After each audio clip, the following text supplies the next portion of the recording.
Friedrich Merz, migration hardliner and longtime rival of Angela Merkel, is expected to become Germany's next chancellor. His party, the Christian Democratic Union, is leading polls alongside its affiliate, the Christian Social Union, just days before the election.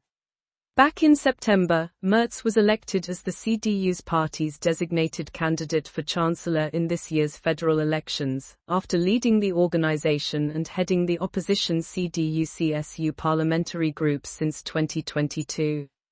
The CSU is a regional party which has dominated Bavarian politics for decades and forms a union with the CDU at a federal level. Before entering politics, Merz, 69, studied law and first worked as a judge, then as a lawyer at Mayer Brown LLP. He has also held senior positions at various major corporations, including BlackRock Germany and HSBC Trinkus and Burkhardt, as well as serving on the boards of EY Germany, Borussia Dortmund and the Deutsche Börse. Merz is married with 3 children. He reportedly owns 2 airplanes, which he pilots in his spare time. Merz says that he joined the CDU when he was still in school, eventually leading the local branch of the party's youth organization. In 1989 he took on the role of member of the European Parliament for a 5-year tenure before joining Germany's Bundestag for 15 years. Much of Merz's political career in the early 2000s was marked by a rivalry with Angela Merkel, with the two vying for leadership positions in the CDU as well as of the CDU-CSU parliamentary group. Merz first became chair and then deputy head of the latter group after 2000.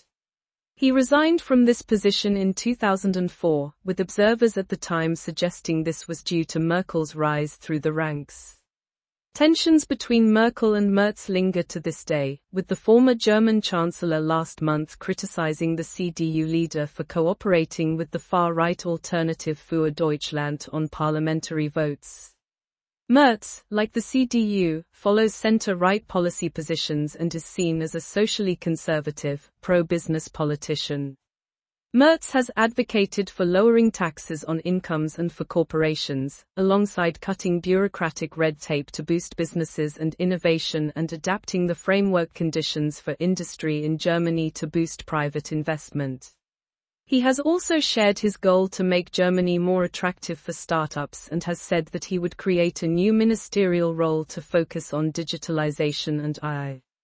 The CDU leader has also indicated that he would potentially be open to reforming Germany's highly contested debt brake rule, which limits how much debt the government can take on and restricts the federal government's structural budget deficit.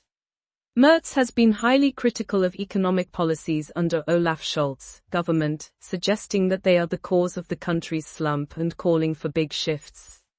This stance has included criticism about economic policies focusing too much on climate change, which Merz says he will change.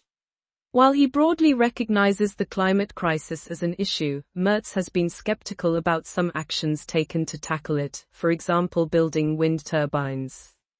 On the foreign policy front, Merz suggested during last weekend's Munich Security Conference that Germany should take on a stronger leadership position within Europe and said that the war in Ukraine must soon come to an end, while indicating that he would be open to further weapon deliveries to the embattled country.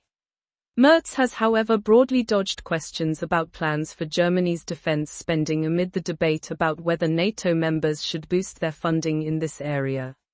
A policy issue that has gotten Merz into hot water is immigration. He has advocated for heightened security measures, increased deportations and sharper border controls, criticizing Germany's current asylum and migration policies for being too relaxed and slow-moving and linking them to violent attacks carried out in the country by people due to be deported. The situation came to a head in January, when a non-binding motion spearheaded by Merz was backed by the AfD, marking the first time in Germany's post-war history that a majority was achieved with the help of the far right.